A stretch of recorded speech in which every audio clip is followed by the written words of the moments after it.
Alright, so a few weeks ago, I sat here and I said that I believe that the Lakers need to trade Anthony Davis, and I said that I believe that Davis could no longer be the number one player on a team. I said that the Lakers may need to look at blowing it up as they just don't have a future. Well, Los Angeles has won 9 of their last 13 games, Anthony Davis is playing the best basketball since the bubble, LeBron James is trying as hard as he can to fight off father time, and maybe this Lakers team just has a little more to offer than what we originally thought. So let's start this off with the Lakers' best player. This is the first time in the last 4 years in Los Angeles where Davis has actually looked like the best player and even a player that you can center a team around. He is averaging a career high and is leading the league in rebounds at 12.5 per game. He's averaging 28 points per game, his highest since the 2018 season. His mid-range has shown improvement, albeit not what it once was, but the shooting of 41% from 10 to 16 feet is much better than earlier in the year and much better than last season. But Davis's efficiency improvement comes from the fact that he is taking far less mid-range shots and is shooting a career high when it comes to shots attempted in the paint. It also helps since Davis has only missed 2 of the 23 games this season and he seemingly doesn't have any nagging injuries. This is appearing to be the healthiest Anthony Davis has looked in a really long time.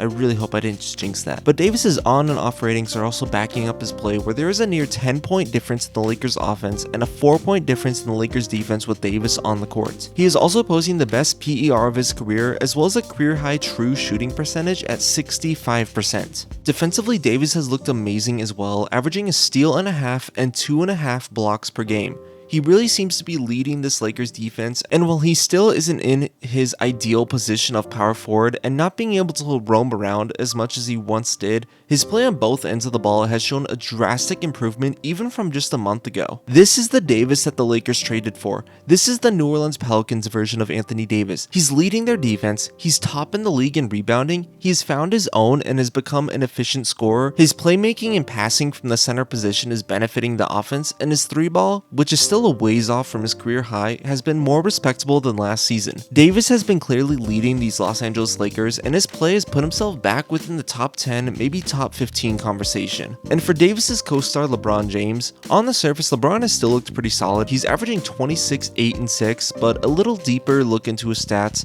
and just by watching LeBron play, it is clear that Father Time is making some strides against him. The thing that is showing LeBron's regression is his lack of shooting. Lakers LeBron has developed into an incredibly respectable shooter, shooting 36% from 3 on a high volume for the last few seasons. With that, his patented fadeaway has also been getting far more attempts as he attacks the rim less. Now, it's easy to overlook LeBron's aging when he could hit you with a fade or hit you with his signature 3-point pull-up. But this year, LeBron has a true shooting percentage below 55%, the worst since his rookie season, and he's having his worst 3-point shooting season since 2016. Now, around the rim, LeBron of course has still been great, but is still less dominant than what he was before. Less than 30% of his shots are being taken at the rim, which is the second lowest of his career. With that, LeBron has simply just been dunking less, and right now he is on a pace to average a career low in dunks on the season. Simply put, LeBron James has not been the player he once was when attacking the rim, and so far his shooting has yet to make up for it. From a passing and playmaking perspective, LeBron has still been pretty good, however the Lakers lack the shooters for him to kick it out to, and with him not attacking the rim as much, defenses are less likely to collapse in on him. Defensively, LeBron has been pretty bad this season as well, everything from simple mental mistakes to simply showing no effort or energy defensively. LeBron has looked quite differently on this end of things. Luckily, he is teammates with Anthony Davis, and the Lakers do still have one of the better overall defenses in the league, but that's not thanks to LeBron. Just looking at on-off ratings, the Lakers are actually a better team with LeBron off the court. Their offensive rating is 2 points higher, which I think is somewhat reasonable, as LeBron does have a tendency to slow down the Lakers offense, and with him not spacing the floor out nearly as much as he used to, defense are taking an even bigger advantage of that.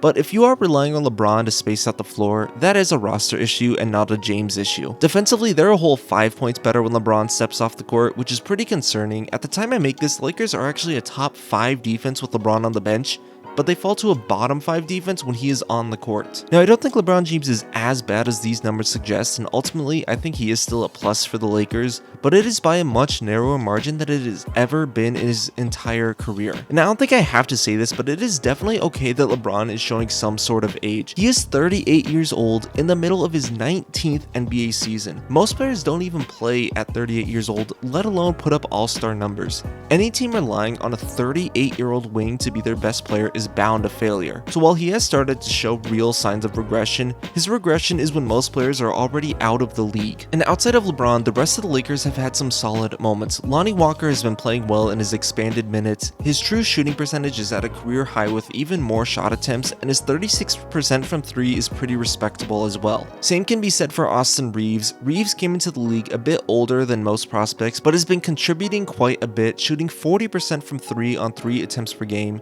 It's not the largest sample size, but his 70% true shooting percentage is incredibly promising. Now, he is only averaging 10 points per game, and for someone who isn't an incredible defender, you'd like to see him do more offensively, but he is far from the Lakers' problems. Not to mention, the Lakers' offense gets better by 7 points when Reaves is on the court, and 4 of their best 2-man combinations and 7 of their best 5-man lineups all include Austin Reaves. While stat-wise he may not be breaking records, his play has a clear positive impact for the Lakers. Dennis Schroeder has only had a few impactful games this season, but I believe he can definitely get better with more consistent playing time and return to the Dennis Schroeder we knew from a few years ago. But for his overall career, he is still only a 33% 3-point shooter, so I don't necessarily see him fixing the Lakers' shooting problems. And when he's not taking cheap shots, Patrick Beverley remains a high-level defender, however he has yet to have a double-digit scoring game this season. And while he hasn't gotten the most consistent playing time, Thomas Bryant had an incredibly strong game filling in for Anthony Davis against the Cavaliers, putting up 19 points, 9 rebounds, going 8 of 12 from the field in only 28 minutes, which is pretty solid play coming from your backup center. While the rest of the Lakers may not jump off on the stat sheet, they're still from a bottom 5 team. Looking at their bench specifically, they are actually far from the worst bench in the league. At the time I make this, they sit right in the middle of the NBA with a net rating of -0.2, which is far higher than some other prominent playoff teams such as the 76ers, Grizzlies, Nuggets, and Warriors. And outside of LeBron and Davis, there is still one player who has had a notable impact, and that brings us to Russell Westbrook.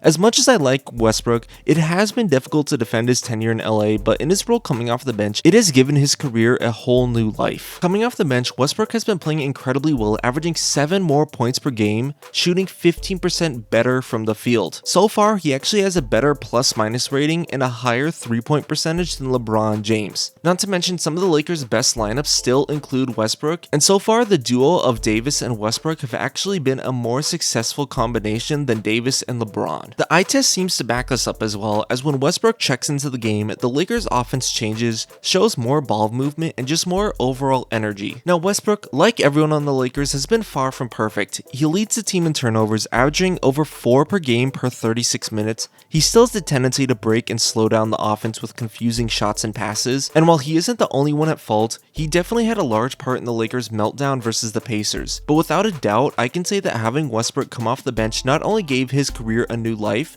but had a direct turnaround on the Lakers' play. Now, there definitely are parts to be critical of the Lakers, especially their lack of 3-point shooting, as they are a bottom 5 3-point shooting team right now, but the team as a whole has been much improved over the last 2 weeks. For the last 2 weeks, their offense found themselves with an offensive rating of over 118, the 4th best in the league, while still maintaining a top 10 defense. Now, I don't think the Lakers can keep up this rate without some sort of move, ideally one to bring in shooting, but that is definitely some promising signs for over the last 2 weeks. But I will counter it with this. While the Lakers' win against the Milwaukee Bucks was incredibly impressive, it shows just how good this team can be, and when firing on all cylinders, that they can compete with anybody in the NBA. But their recent success and their recent wins are a little less impressive when you look into just who it was against. 3 of their wins were against the Spurs, 1 against the Pistons, 1 against the Wizards, and 1 against the Nets, who have only just started to really play some good basketball. So I would be a little hesitant on starting to ride the Lakers win train. The Milwaukee win was impressive, not only for the Lakers organization, but for the season trajectory of Anthony Davis, but it was still only 1 win. I do want to see a little more out of this team, but they are going to have that opportunity. Depending on the time you see this, the Lakers are faced to play the Raptors, 76ers, Celtics, Nuggets, and Suns all in the next 2 weeks. All of those teams being serious playoff teams, if not contenders. If the Lakers can prove themselves and even just go 500 for the next 2 weeks, that might be proof that we are seeing a much stronger Lakers team than what we saw in the first month of basketball. A lot would have to change in Los Angeles for this team to be considered a contender again.